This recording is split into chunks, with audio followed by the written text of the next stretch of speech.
Hello everyone, I hope all you are good at home.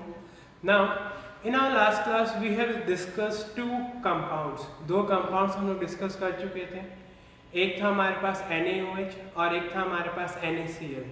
दो compounds हैं हमारे पास, एक था NaOH और एक था NaCl. NaOH और NaCl हम discuss कर चुके थे. अब हम हमारा next compound देखते हैं, bleaching powder. Next compound कौन सा है? Bleaching powder. ब्लीचिंग पाउडर, वो जो दोनों कंपाउंड्स हैं वो थोड़े आसान थे, समझ में आ गए होंगे आप लोग को आराम से. अब जो नेक्स्ट कंपाउंड है वो क्या है हमारे पास? Bleaching powder. ये ब्लीचिंग पाउडर होता क्या है? इसका फॉर्मूला होता है CaOCl2. क्या फॉर्मूला होता है? CaOCl2.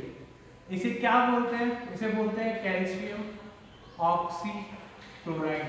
क्या बोलते हैं इसको? Calcium oxychloride. ये कैसे बनता है?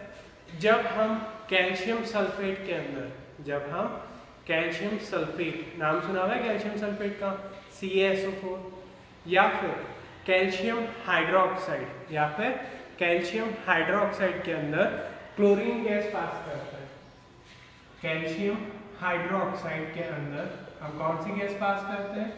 Chlorine gas. इस कैल्शियम हाइड्रोक्साइड को क्या बोलते हैं? Dry slag line. क्या बोलते हैं इसको? Dry slagged line. जब हम इसके अंदर क्या पास करते हैं? क्लोरीन गैस पास करते हैं तो क्या बनता है? Calcium oxychloride and water. कैसे बनता है देखो, CaOCl2 plus H2O. CaOCl2 plus H2O. ये जो CaOCl2 होता है इसे ही हम क्या बोलते हैं? Bleaching powder. इसे ही हम क्या बोलते हैं? Bleaching powder. यानी जब हम ड्राई स्लैग लाइन के अंदर क्लोरीन गैस पास करते हैं तो क्या बनता है? Bleaching powder. क्या बनता है? Bleaching powder. इस ब्लीचिंग पाउडर के यूजेस भी होते हैं, कुछ प्रॉपर्टीज भी होती हैं. तो पहले हम देखते हैं इसकी प्रॉपर्टीज कौन कौन सी हैं. तो सबसे पहले प्रॉपर्टीज हम देखते हैं इसकी. प्रॉपर्टीज फर्स्ट, ये येलो कलर का सब्सटेंस होता है. ये कौन सा कलर का सब्सटेंस होता है? येलो कलर का. इसकी स्मेल क्या होती है? थोड़ी पॉइजनस होती है. स्मेल क्या होती है? पॉइजनस. येलो कलर का ये सब्सटेंस होता है, इसकी स्मेल क्या होती है? पॉइजनस. पॉइजन से यानी अगर इसको आप ज़्यादा अंदर इनहेल कर लेते हैं तो आपकी डेथ भी हो सकती है. फिर जो इसका अगला थिंग है वो क्या है? इसकी और प्रॉपर्टीज. अब ये सॉल्युबल होता है. ये सॉल्युबल तो होता है बट सिर्फ ठंडे पानी में. कौन से पानी में सॉल्युबल होता है? ये कोल्ड वाटर है. It is soluble only in cold water. ये सिर्फ कोल्ड वाटर के अंदर क्या होता है? सॉल्युबल होता है. और जब हम इस ब्लीचिंग पाउडर को डाइल्यूट एसिड्स के साथ रिएक्ट कराते हैं. डाइल्यूट एसिड्स जैसे CaOCl2 ब्लीचिंग पाउडर है हमारे पास, इसमें हमने डाइल्यूट एसिड को ऐड कर दिया 2H2SO4, तो क्लोरीन गैस बाहर निकल जाती है. कौन सी गैस बाहर निकलती है? Chlorine gas. कैसे? इस तरह से. तो यहाँ पे रिएक्शन क्या होगी कंप्लीट? वो रिएक्शन क्या है? CaSO4 plus 2 CaSO4 plus Cl2 बाहर आ गया और प्लस H2O 2H2O. ये गैस क्या हो जाती है? इसमें से बाहर निकल जाती है. अगर इसके हम दो कंपाउंड्स इसके भी लें तो दो कंपाउंड्स Cl2 के और दो ही क्या निकल जाएंगे? CaSO4. बैलेंस किया है सिर्फ मैंने, हमें सिर्फ रिएक्शन को ध्यान रखना है. क्या रिएक्शन होती है? जब हम क्लोरीन गैस, जब हमने इसको बनाया क्लोरीन गैस पास करके, जब हम उनके अंदर एसिड को ऐड करते हैं, कौन से एसिड को? डाइल्यूट एसिड को, तो कौन सी गैस बाहर निकलती है? Chlorine gas. ये जो क्लोरीन गैस यहाँ पे बाहर निकली, ये क्लोरीन गैस जब रिएक्ट करती है किसके साथ? किसी भी कलर्ड सब्सटेंस के साथ या फिर इस CaOCl2 के साथ, तो क्या होता है? जैसे ही रिएक्ट करती है तो Cl2, यहाँ पे क्लोरीन गैस बाहर निकली. ये क्लोरीन गैस जब किसी मेटल के साथ रिएक्ट करती है तो ऑक्सीजन बाहर निकलती है. वो ऑक्सीजन होती है नेसेंट ऑक्सीजन. ये सिंबल किसका होता है? नेसेंट ऑक्सीजन का. तो जैसे ही नेसेंट ऑक्सीजन बाहर निकलती है, ये नेसेंट ऑक्सीजन क्यों बोलते हैं इसको? नेसेंट का मतलब होता है न्यू बॉर्न ऑक्सीजन. ये न्यू बॉर्न ऑक्सीजन क्या करती है? कभी भी ऑक्सीजन इस फॉर्म में ही मिलती है ज़्यादातर, बट जब इस फॉर्म में नहीं मिलती तो इस फॉर्म में मिलती है. न्यू बॉर्न ऑक्सीजन इसे बोलते हैं. क्या करती है ऑक्सीजन? जैसे ही हम इसमें कोई कलर्ड सब्सटेंस को ऐड करते हैं, कलर्ड सब्सटेंस को ऐड किया हमने इस ऑक्सीजन को, तो वो सब्सटेंस क्या हो जाता है, कलरलेस हो जाता है। क्या हो जाता है, कलरलेस। यानी कोई कलर्ड सब्सटेंस को जैसे ही हम ऐड करते हैं ऑक्सीजन के अंदर, कौन सी ऑक्सीजन के अंदर, नेसेंट ऑक्सीजन के अंदर, तो वो सब्सटेंस कौन सा हो जाता है, वो सब्सटेंस चेंज हो जाता है कलरलेस सब्सटेंस में। कौन सा सब्सटेंस में चेंज हो जाता है, कलरलेस सब्सटेंस में। और ये नेसेंट ऑक्सीजन बनती कैसे है, ये नेसेंट ऑक्सीजन बनती है जब हम क्लोरीन गैस के अंदर H2O पास करते हैं। क्या पास करते हैं, क्लोरीन गैस के अंदर H2O। तो कैसे बनेगी ये नेसेंट ऑक्सीजन, HCl अलग हो जाएगा और ऑक्सीजन अलग हो जाएगी। ये जो नेसेंट ऑक्सीजन है ये एक तरह का ब्लीचिंग का वर्क करती है। ब्लीचिंग का मतलब क्या होता है, to remove the colour, to remove the colour. इसे क्या बोलते हैं, ब्लीचिंग पाउडर। इसका वर्क भी क्या होता है, कलर को रिमूव करना। तो कलर को रिमूव हम कहाँ पर करते हैं, हम कलर को रिमूव करते हैं सबसे पहले इसका यूज कहाँ करते हैं, पेपर इंडस्ट्री में। पेपर रिसाइकिल होते हैं पेपर, तो पेपर जब रिसाइकिल होते हैं तो उनको ब्लीचिंग पाउडर के अंदर डिजोल्व किया जाता है। उनके जितने भी इंक उनके अंदर होती है, जितना भी कलर होता है उसको कलरलेस किया जाता है, वाइट कलर में कन्वर्ट किया जाता है। फिर हम इसको करते हैं क्लोथ, क्लोथ भी रिसाइकिल होते हैं, उनके कलर्स को भी हमें क्या करना होता है, रिमूव करना होता है। फिर इसका हम यूज़ करते हैं प्योरिफिकेशन ऑफ वाटर में, वाटर को प्योरीफाई करने में, और बहुत सारी चीज़ों में यूज़ करते हैं हम इसको लैब वगैरह में। ये सब क्या होता है, ब्लीचिंग पाउडर। तो वापस इसको एक बार शॉर्ट में देखते हैं। ब्लीचिंग पाउडर क्या बोलते हैं इसको, कैल्शियम ऑक्सीक्लोराइड।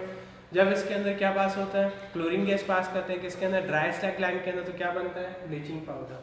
ब्लीचिंग पाउडर का नाम, ब्लीचिंग पाउडर प्रॉपर्टीज क्या होती हैं इसकी, येलो कलर का सब्सटेंस, पॉइजनस होता है, सॉल्युबल इन ठंडे पानी में इसको इजीली डिजोल्व कर सकते हैं।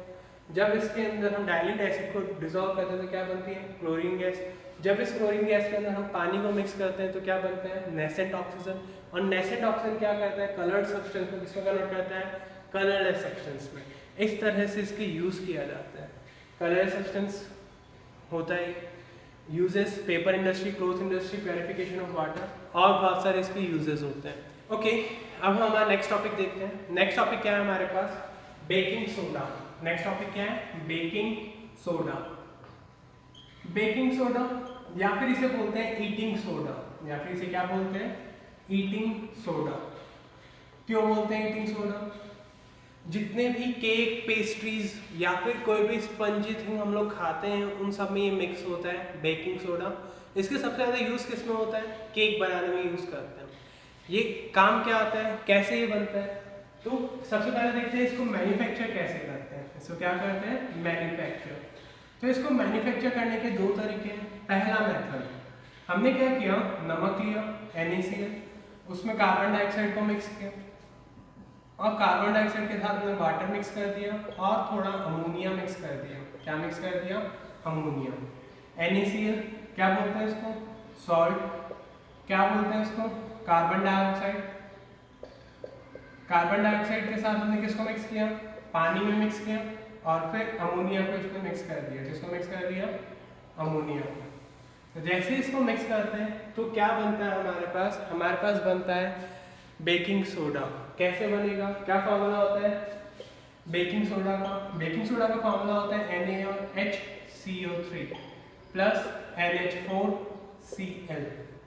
ये बनता है हमारे पास NaHCO3।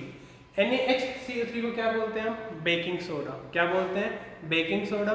ये बेकिंग सोडा कैसे बनता है, जब हम सॉल्ट के अंदर कार्बन डाइऑक्साइड के साथ वाटर और अमोनिया को मिक्स कर देते हैं, और साथ में क्या बनता है, अमोनियम क्लोराइड। तो दो चीजें हमारे पास बनी इस रिएक्शन से। पहले हमने क्या किया, नमक के अंदर CO2 को मिक्स किया, H2O को मिक्स किया और अमोनिया को मिक्स किया।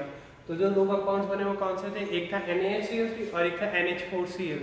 तो NaHCO3 क्या होता है, इसे ही हम क्या बोलते हैं, बेकिंग सोडा। बेकिंग सोडा, या फिर इसे ही क्या बोलते हैं, sodium hydrogen carbonate. Sodium hydrogen carbonate, ये हम यूज करते हैं इसमें, ये हम यूज करते हैं। सेकंड, इसका जो मैन्युफैक्चर है वो कैसे करते हैं, हम इसको मैन्युफैक्चर करते हैं सोडियम कार्बोनेट से। सोडियम कार्बोनेट, सोडियम कार्बोनेट क्या होता है, Na2CO3। इसे क्या बोलते हैं? Sodium carbonate. जब इसके अंदर हम कार्बन डाइऑक्साइड और पानी मिक्स करते हैं तो क्या बनता है? 2NaHCO3। 2NaHCO3 इसे क्या बोलते हैं? Baking soda. दो तरीकों से हम इसको बना सकते हैं, बट हमें एक ही रिएक्शन याद रखनी है जो हमें आसान लगे। दो मेथड्स होते हैं, एक नमक के साथ और एक सोडियम कार्बोनेट के साथ। जब नमक के साथ इसको बनाते हैं तो कार्बन डाइऑक्साइड, पानी और अमोनिया मिक्स करते हैं, और जब सोडियम कार्बोनेट के साथ इसको बनाते हैं तो क्या क्या मिक्स करते हैं? इसमें हम कार्बन डाइऑक्साइड और पानी मिक्स करते हैं, दो चीज़ें मिक्स कर देते हैं, तो हमारे पास क्या बन जाता है? Baking soda. अब बात आती है कि कैसे उसके अंदर स्पंज क्रिएट होता है। केक के अंदर क्या होता है? जैसे ही हम केक के इंग्रेडिएंट्स के अंदर हम मिक्स करते हैं बेकिंग सोडा, तो मिक्स होने के बाद में CO2 गैस बाहर निकलती है। CO2 गैस क्या होती है? बाहर निकलती है, जिसकी वजह से स्पंज उसके अंदर क्रिएट हो जाता है। क्या क्रिएट हो जाता है? स्पंज। जितनी ज़्यादा CO2 गैस बाहर निकलेगी उतना ही ज़्यादा क्या क्रिएट हो जाएगा? स्पंज क्रिएट हो जाएगा उसके अंदर। ये मेथड होता है बेकिंग सोडा को बनाने का। अब इसकी प्रॉपर्टीज की बात करते हैं। तो प्रॉपर्टीज क्या क्या इसकी प्रॉपर्टीज हैं? फर्स्ट, ये क्या होता है? व्हाइट क्रिस्टलाइन होता है। जो इसका कलर होता है वो क्या होता है? व्हाइट और क्रिस्टल्स के फॉर्म में ही होता है। फिर ये क्या होता है? Insoluble in water. ये पानी के अंदर नहीं घुलता। ये पानी के अंदर नहीं घुलता, बट जैसे हमने मैदा का, अगर हमें केक बनाना है या सूजी का केक बनाना है, हमने मैदा या सूजी को पहले पानी के अंदर डिसॉल्व कर लिया, और उसी सॉल्यूशन के अंदर क्या मिक्स होता है? Baking soda. डायरेक्टली कभी भी मिक्स नहीं होता, डायरेक्टली कभी भी मिक्स नहीं होता। ये सब क्या होते हैं? इसकी प्रॉपर्टीज होती हैं। फिर इसके यूज़ क्या है इसका यूज़ क्या होता है? बेसिकली जो भी बेकरी प्रोडक्ट्स होते हैं, जो भी केक वगैरह का आइटम बनाने का वर्क करते हैं, जो भी इंडस्ट्रीज, उन सब में इसका यूज़ करते हैं। सेकेंड, इसका यूज़ होता है एज एंटीसेप्टिक की तरह। एंटीसेप्टिक क्या होता है?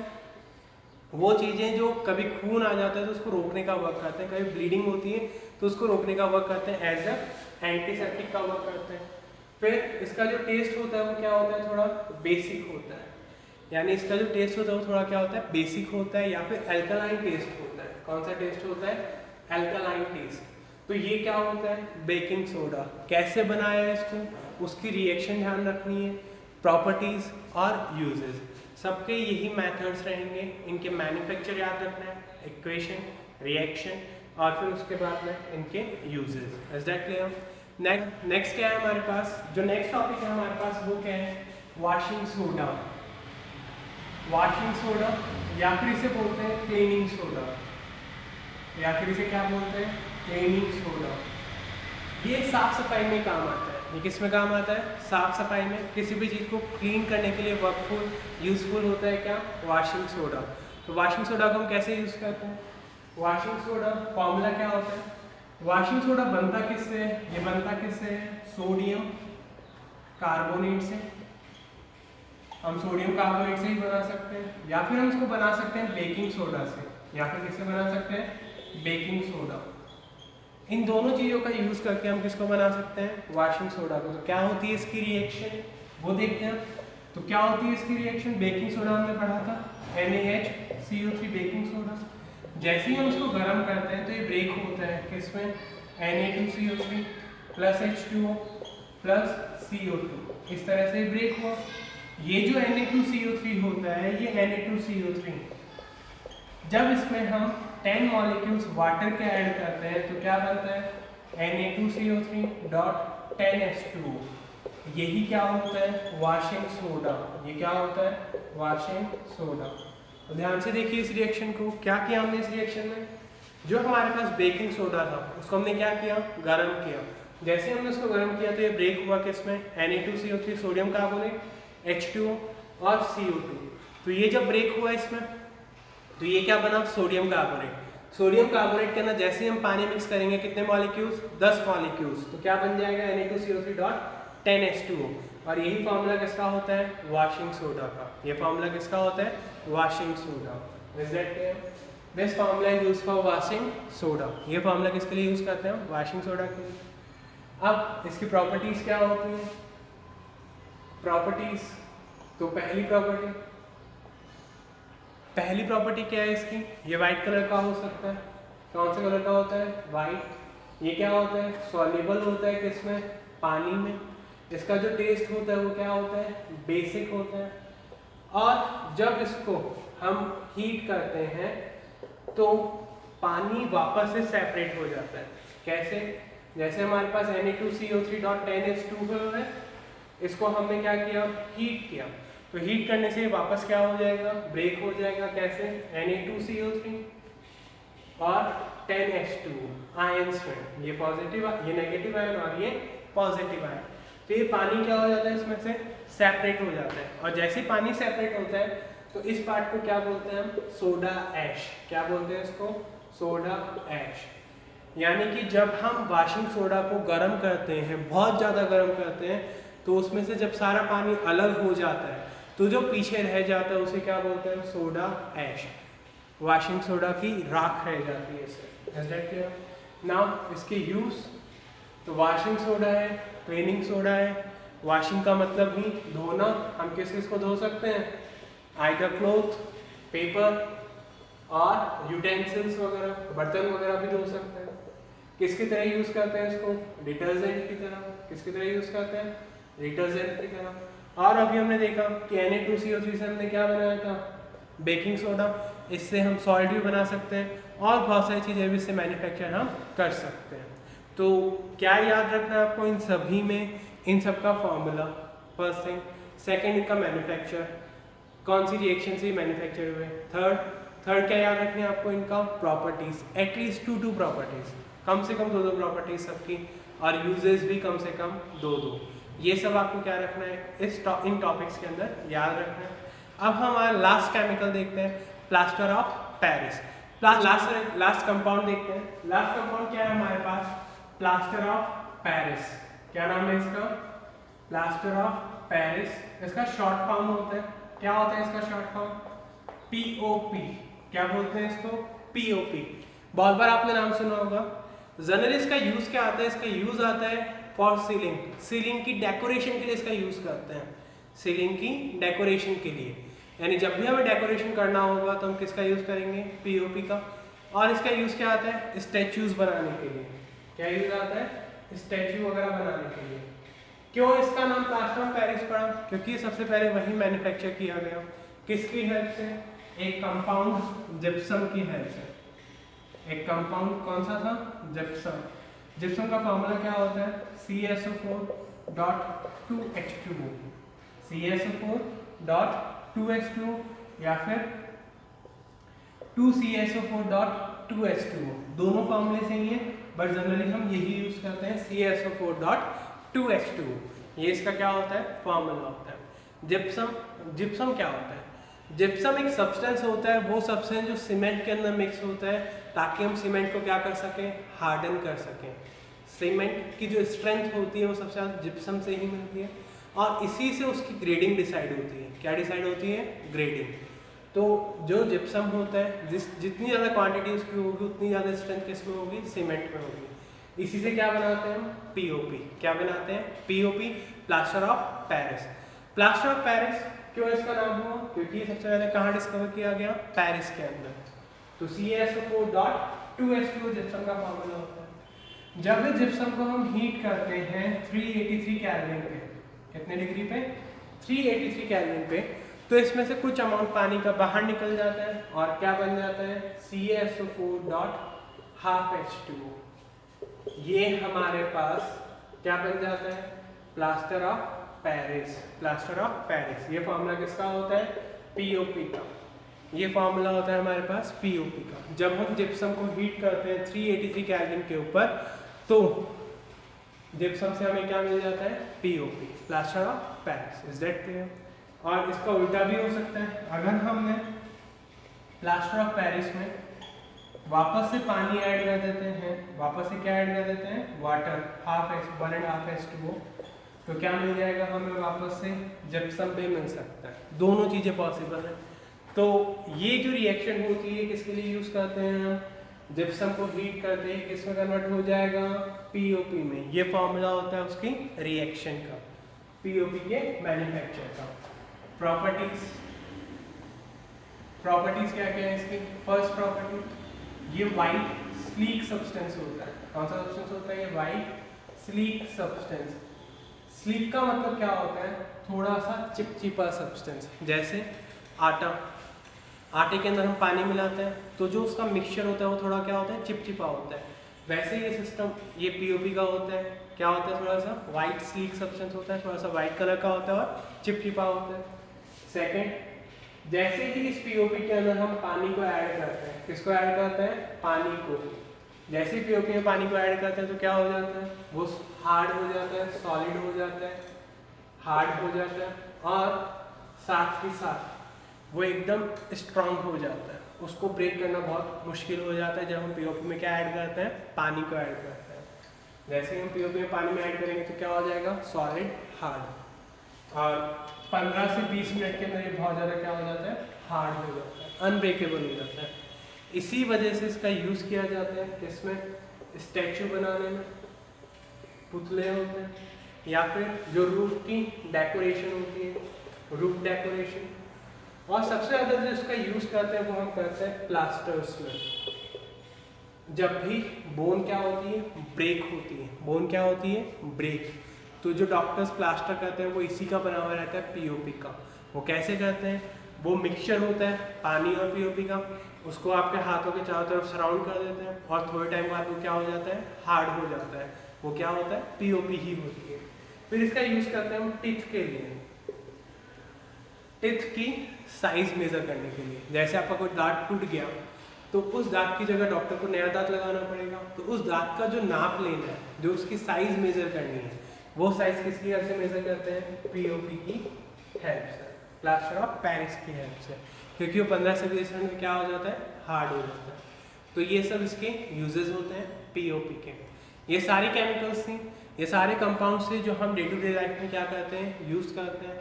कैसे स्टार्ट किया था हमने? सबसे पहला कंपाउंड क्या था हमारे पास? NaCl, नमक। फिर दूसरा था NaOH, सोडियम हाइड्रोक्साइड। फिर तीसरा हमने क्या पढ़ा था आज हमने क्या पढ़ा अभी? आज हमने सबसे पहले पढ़ा NaHCO3, baking soda. Baking soda के बाद हमने पढ़ा वाशिंग सोडा के बाद पीओपी, और एक बीच में मैंने छोड़ दिया ब्लीचिंग पाउडर। ये सारे कंपाउंड्स हमने पढ़े इसमें। अब ये 6 कंपाउंड्स में आपको सेम थिंग ध्यान रखनी है, manufacture, formula, uses, properties. Properties और यूजेस कितने कितने? 2-2। रिएक्शन कितनी याद रखनी है? 1-1। बहुत। Is that clear? और अब हम पढ़ते हैं सोप एंड डिटर्जेंट। चैप्टर का लास्ट टॉपिक देखते हैं, that is soap and detergent. Soap and detergent क्या क्या होते हैं और कैसे हम इनका यूज करते हैं। तो टॉपिक क्या है हमारे पास अब? Soap and detergent. Soap and detergent, साबुन और सर्फ। सिंपल सी इसकी बात है। तो ये होते क्या है? वैसे तो सब लोग यूज़ करते होंगे, बट आपकी ही क्लास में कुछ आपके दोस्त ऐसे भी होंगे जो बिना इनके यूज़ किए भी डेली स्कूल आ जाते थे। तो इनका यूज़ क्यों किया जाता है? इनका यूज़ करने का सिंपल सा मतलब है टू गेट क्लीन, ताकि हम साफ सुथरे रहें। और अभी हम बहुत ज़्यादा यूज़ भी कर रहे हैं, सबसे ज़्यादा सोप का या हैंड सैनिटाइजर्स का या हैंड वॉश का हम लोग यूज़ कर रहे हैं अभी to save from Covid. Corona से सेफ्टी के लिए हम उनका यूज़ भी बहुत कर रहे हैं। बट क्या डिफरेंस होता है इन दोनों में, सोप और डिटर्जेंट में? अब कुछ आपके दोस्त होंगे या फिर आपको लगता होगा कि इनको मेरे से ज़्यादा अच्छे से नहाने की ज़रूरत है या सोप को यूज़ करने की ज़रूरत है। तो क्या करते होंगे वो लोग? They used to try the new variety of soap, that is the soap made of Surf Excel or wheel or any other cloth cleaning soap। और जो क्लोथ क्लीनिंग सोप्स होते हैं उनका वो लोग यूज़ करते थे। उन साबुनों का क्या कहते हैं? Use to get fairer skin. अच्छी स्किन, गोरा होने के लिए वो इन साबुनों का यूज़ कर रहे हैं, but it is not possible practically. इससे कोई फ़ायदा नहीं होता है। क्यों फ़ायदा नहीं होता है? क्योंकि वो जो सोप्स होती हैं वो सब क्या होती हैं? हार्श होती हैं। बहुत ज़्यादा क्या होती हैं वो? हार्श का मतलब खुरदरी होती है। वो हमारे स्किन को क्या कर सकती हैं? रफ कर सकती हैं। क्या कर सकती हैं? रफ। तो हम लोग जो सोप को यूज़ करते हैं वो जनरली कौन सी होती है, डिपेंड ऑन आवर टेस्ट, जो हमें टेस्ट अच्छा लगता है उसके अकॉर्डिंग हमारी सोप चूज़ कर लेते हैं। कुछ लक्स यूज़ करते हैं, कुछ Lifebuoy, Dettol, all that soap are use, कुछ डव यूज़ करते हैं, कुछ पर्ल यूज़ करते हैं। तो ये सारी सोप्स मार्केट में अवेलेबल है और इन्हीं को हम ज़्यादा क्या करते हैं, यूज़ करते रहते हैं। क्यों? क्योंकि ये स्किन पे क्या रहती है, हमारे सॉफ्ट रहती है थोड़ी, तो स्किन को ज़्यादा नुकसान नहीं पहुँचाती। और जो पुराने ज़माने के लोग थे वो तो साबुन को यूज़ भी नहीं करते थे। वो लोग क्या करते थे, वो लोग यूज़ करते थे मुल्तानी मिट्टी से नहाते थे, ऑल दैट। तो उनसे स्किन क्या रहती थी, सॉफ्ट रहती थी। तो अब डिफरेंस क्या होता है सोप और डिटर्जेंट में, पहले उसकी बात करें। सोप और डिटर्जेंट में क्या डिफरेंस होता है? सबसे पहले सोप क्या होता है, थोड़ा हार्ड होता है यूज़ करने के लिए, और ये थोड़ा क्या होता है, ईजी होता है। क्यों ऐसे होता है? हार्ड का मतलब क्या है यहाँ पर, अगर आपको सोप यूज़ करनी है किसी क्लॉथ के ऊपर उसको साफ करने के लिए, तो आपको सबसे पहले क्या करना पड़ेगा, सोप को पानी के अंदर रखना पड़ेगा, फिर उसको रफ करना पड़ेगा क्लॉथ के ऊपर, फिर आपको वो नेक्स्ट जो जिससे आप उसको रफ करते हैं, एक आपको स्क्रबर लेना पड़ेगा, फिर आपको उसको रफ करना पड़ेगा। Already you have to do, but detergent के साथ ऐसा नहीं होता। पानी डाला, डिटर्जेंट डाला और कपड़ों को भिगो के छोड़ दिया, तो थोड़े टाइम बाद कपड़े क्या हो जाएंगे, क्लीन हो जाएंगे। तो इसको यूज़ करने के लिए फिर सोप में जो टाइम होता है वो क्या लगता है, ज़्यादा लगता है। क्यों ज़्यादा लगता है? क्योंकि एक सोप को पहले एक कपड़े पे रफ करना पड़ेगा, फिर दूसरे पे, फिर तीसरे पे, बट डिटर्जेंट के साथ हम एक साथ ही सारा वर्क कर सकते हैं। फिर सोप क्या होते हैं, सॉल्युबल होते हैं, बट सिर्फ सॉफ्ट वाटर में। सॉफ्ट वाटर कौन सा वाटर होता है, जिसमें केमिकल्स कम से कम होते हैं, जिसमें केमिकल्स क्या होते हैं, सबसे कम होते हैं, उस वाटर को क्या बोलते हैं, सॉफ्ट वाटर। तो सोप तो सॉफ्ट वाटर में इजीली क्या होते हैं, डिजॉल्वेबल होते हैं, बट डिटर्जेंट सॉफ्ट और हार्ड दोनों में डिजॉल्वेबल होते हैं, सॉफ्ट और हार्ड वाटर। हार्ड वाटर क्या होता है, जिसमें बहुत सारी केमिकल्स होती हैं। तो ये इन दोनों में डिफरेंस होते हैं इनके यूजेस में। और बेसिकली डिफरेंस क्या होते हैं, हम डिटर्जेंट को ज़्यादातर कपड़े धोने के लिए यूज़ करते हैं। हो सकता है आप में से किसी को रिक्वायरमेंट हो इसको यूज़ करने की भी अपनी बॉडी के ऊपर, बट ऐसा जनरली होता नहीं है। Is that clear? और अब इन डिटर्जेंट का एक नुकसान भी होता है, एक उसका लॉस भी है। वो लॉस क्या है? वो लॉस क्या होता है कि डिटर्जेंट जब हम किसी वाटर के अंदर मिक्स करते हैं तो उस वाटर को रिसाइकिल करना बहुत ज़्यादा मुश्किल हो जाता है, बट सोप वाले पानी को हम इजीली क्या कर सकते हैं, रिसाइकिल कर सकते हैं। Is that clear? तो ये होते हैं सोप और डिटर्जेंट में डिफरेंस। अब ये बनते कैसे हैं, हाउ दे आर मैन्युफैक्चर्ड, उनको बनाया कैसे जाता है। तो उनको बनाने के लिए कोई हार्ड एंड फास्ट मेथड नहीं है। जैसे हम लोग क्या करते हैं, जैसे अगर एक ओसवाल सोप का एग्जांपल लें, तो Oswal soap all over India sell out होता है, बट बनता कहाँ है, राजस्थान में। तो ओसवाल जो सोप है वो बनता किससे, ऑयल से, फैट से, फीदर्स से। ऑयल से भी साबुन बना सकते हैं, वेजिटेबल ऑयल से, या फिर फैदर्स, पंख जो होते हैं बर्ड्स के, या उनके जो फैट होता है उनका, उससे भी हम इसको बना सकते हैं। तो ये तो एक लोकल एरिया में मेथड हो गया, बट जो नेक्स्ट मेथड होता है वो क्या होता है, वो इनका जो मेथड हम यूज़ करते हैं वो क्या करते हैं कि हम इसको मैन्युफैक्चर करते हैं हाईली फैटी एसिड्स की हेल्प से। Highly fatty acids, highly fatty acids ये क्या होता है? हाईली फैटी एसिड्स वो एसिड्स होते हैं जिनके अंदर कार्बन का नंबर बहुत ज़्यादा होता है। हमने पढ़ा था एल्कीन, एल्कीन, अल्काइन, जिन कार्बन का नंबर 17 से ज़्यादा होता है, और उनके अंदर क्या मिक्स होता है, एसिड मिक्स होता है, जैसे C17H35 COOH, ठीक है, 17 कार्बन 35 हाइड्रोजन और साथ में क्या है, एसिड है, उसे हम बोलते हैं हाईली फैटी एसिड। क्या बोलते हैं उन्हें, हाईली फैटी एसिड।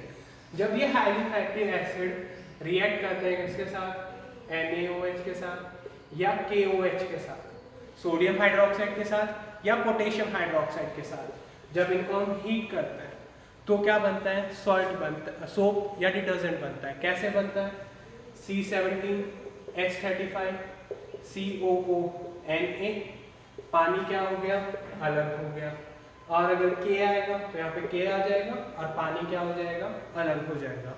ये फार्मूला होता है सोप या डिटर्जेंट का, ये फार्मूला होता है किसका, सोप या डिटर्जेंट का। तो इस तरह से हमारे पास क्या बनता है, सोप या डिटर्जेंट, ये फार्मूला होता है। अब डिफरेंस क्या होता है सोप या डिटर्जेंट में, कि जो हार्ड वाटर होता है, हार्ड वाटर के अंदर जनरली जो इम्प्यूरिटीज होती हैं हार्ड वाटर के अंदर, वो इम्प्यूरिटीज होती हैं हमारे पास या तो मैग्नीशियम की या कैल्शियम की। सोप जो होता है इनको डिजोल्व नहीं कर पाता, बट डिटर्जेंट इनको डिजोल्व कर लेता है। क्यों?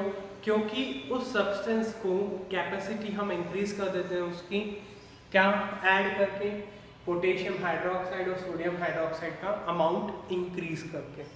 तो डिटर्जेंट इजीली हार्ड वाटर में भी क्या बना लेते हैं, फॉग बना लेते हैं, झागा बोलते हैं, लेदर, क्या बोलते हैं उसको, लेदर।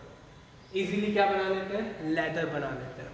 तो लेदर बना लेते हैं इजीली हार्ड वाटर के साथ, तो इजीली वो क्या कर देते हैं, हार्ड वाटर में भी कपड़ों को क्लीन कर देते हैं, हार्ड वाटर में भी क्या कर देते हैं, कपड़ों को क्लीन। बट ये हुआ एक प्रोसेस। अब ये प्रोसेस होता कैसे है, इसके लिए हम एक और प्रोसेस पढ़ेंगे, मिशेल फॉर्मेशन। अभी हमने देखा कि सोप या डिटर्जेंट का फॉर्मेशन कैसे होता है। अब हम नेक्स्ट थिंग देखते हैं, क्या, मिशेल फॉर्मेशन। नेक्स्ट थिंग क्या है हमारे पास, micelle formation. Okay, now what is micelle? Micelle होता क्या है? Micelle is nothing but is the theoretical prototype. सिर्फ क्या होता है, प्रोटोटाइप होता है कि कैसे साबुन या डिटर्जेंट कपड़ों को साफ करेगा। तो कैसे साफ करता है हम देखते हैं उसको। अभी हमने देखा साबुन का फॉर्मूला C17H35COONA। सोप या डिटर्जेंट का ये क्या होता है, फॉर्मूला होता है। जैसे इसमें हम पानी मिक्स करते हैं, क्या मिक्स करते हैं, पानी, या फिर बिना पानी के भी ये क्या होता है, दो पार्ट्स में डिवाइड होता है। जैसे हम इसको कपड़ों के ऊपर छोड़ देते हैं, कैसे डिवाइड होता है, ये डिवाइड होता है C17H35COO negative and Na+।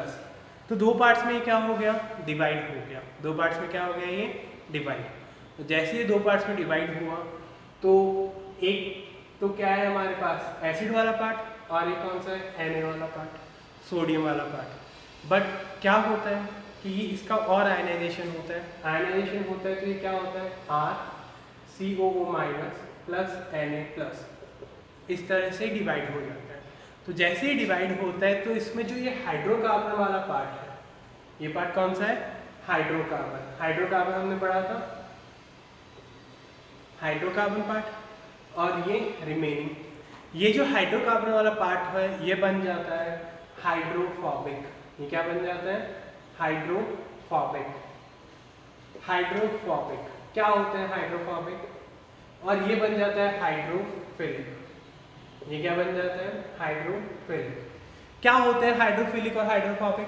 Hydrophobic का मतलब होता है जिन्हें पानी से डर लगता है, जिन्हें पानी से क्या लगता है, डर लगता है, वो पार्ट कौन सा होता है, हाइड्रोफोबिक। वो पार्ट कौन सा होता है, हाइड्रोफोबिक। और हाइड्रोफिलिक पार्ट कौन सा होता है, हाइड्रोफिलिक पार्ट वो होता है जो पानी से इजीली रिएक्ट कर लेते हैं, जो पानी से इजीली क्या कर लेते हैं, रिएक्ट। दो तरह के ये पार्ट में डिवाइड हो जाता है। एक कौन सा होता है, हाइड्रोकार्बन वाला पार्ट, जो कौन सा होता है, हाइड्रोफोबिक, और दूसरा कौन सा होता है, हाइड्रोफिलिक। तो ये क्या हो गया, डिवाइड हो गया। जैसे ये डिवाइड होता है तो क्या होता है, ये हाइड्रोकार्बन है, तो ये दो पार्ट्स में क्या हो गया, डिवाइड।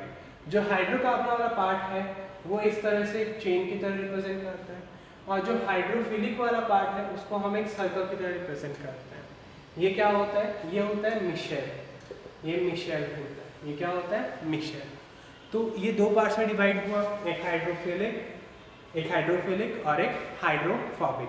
अब ये एक्शन कैसे करते हैं, जैसे ये हमारे पास डर्ट है, ये क्या है हमारे पास, डर्ट, यानी कपड़े पे लगा हुआ कोई भी क्या है, डर्ट है हमारे पास।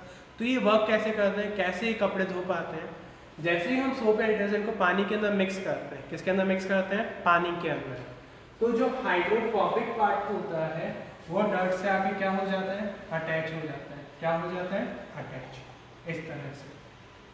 और जो हाइड्रोफिलिक पार्ट होता है वो पानी के साथ रिएक्ट कर लेता है। ये कहाँ से रिएक्ट कर लेता है, ये पानी के साथ। क्या किया इन्होंने, जो हाइड्रोफोबिक पार्ट था वो तो डर्ट से आके अटैच हो गया, और हाइड्रोफिलिक पानी के साथ अटैच हो गया। तो इस तरह का ये जो स्ट्रक्चर बना इसे बोलते हैं मिशेल। इसे क्या बोलते हैं? Micelle. This is known as micelle and its formation is known as micelle formation. इस स्ट्रक्चर के फॉर्मेशन को क्या बोलते हैं? Micelle formation. क्या मतलब है इसमें? सिंपल सा, जब साबुन या डिटर्जेंट, सोप या डिटर्जेंट को हमने पानी के अंदर मिक्स किया तो ये दो पार्ट्स में डिवाइड हुआ, एक हाइड्रोकार्बन वाला पार्ट और एक सॉल्ट वाला पार्ट। तो दो पार्ट में एक पार्ट तो कौन सा होता है? हाइड्रोफोबिक होता है, और एक पार्ट कौन सा होता है? हाइड्रोफिलिक। हाइड्रोफोबिक पार्ट वो होता है जो पानी से जिसकी दुश्मनी होती है वो किसके साथ अटैच हो जाता है? डर्ट के साथ। और हाइड्रोफिलिक क्या होता है? जो पानी के साथ दोस्ती होती है तो वो पानी के साथ क्या हो जाता है? अटैच हो जाता है। ये सारे पार्ट किससे अटैच हो जाएंगे? पानी से। तो पानी तो अटैच हो गया पानी से, और जो हाइड्रोफोबिक पार्ट था वो किससे अटैच हो गया? डर्ट से। तो ये सब एक साथ क्या हो गए? अटैच हो गए। अब जैसे ही हम कपड़े के ऊपर से, क्लोथ के ऊपर से या जिस भी चीज़ को हमें क्लीन करना है हम इसको क्लीन करेंगे, तो जैसे ही हम इसको क्लीन करेंगे तो क्या होगा? पानी के साथ साथ डर्ट भी बाहर निकल जाएगा। पानी के साथ पानी अटैच हो रखा है, इसके साथ हाइड्रोफोबिक पार्ट अटैच हो रखा है, हाइड्रोफोबिक के साथ डर्ट अटैच हो रखा है। तो ये सारे पार्ट क्या हो जाएंगे? रिमूव हो जाएंगे। तो जैसे ये सारे पार्ट रिमूव होंगे तो हमारा क्लोथ क्या हो जाएगा? साफ हो जाएगा, क्लीन हो जाएगा। इसी एक्शन को क्या बोलते हैं? Cleansing action of soap and detergent. कैसे कपड़ों की सफाई कर पाते हैं। This was all about this chapter. ये चैप्टर के बारे में था। अब हम लोग नेक्स्ट चैप्टर स्टार्ट करेंगे हमारी नेक्स्ट क्लास में, डेट इज लाइट। तो आपको 2-3 क्वेश्चंस के आंसर सर्च करने हैं बुक के टेक्स्ट के अंदर, ठीक है। एक क्वेश्चन है आपके पास कि वाइटल फोर्स थ्योरी क्या होती है? वाइटल फोर्स थ्योरी आपको सर्च करना है केमिस्ट्री वाले पोर्शन में। सेकंड, सोलवेज मेथड क्या होता है? Solvay method. थर्ड आपको सर्च करना है और उसका आंसर लिखना है हैबर्स प्रोसेस क्या होता है? हैबर्स प्रोसेस क्या होता है? इन तीनों क्वेश्चंस के आंसर आपको सर्च करने हैं केमिस्ट्री वाले पार्ट में, और इस चैप्टर के नोट्स करने के बाद आपको इसको करना है। Is that clear? Thank you all of you, have a nice day.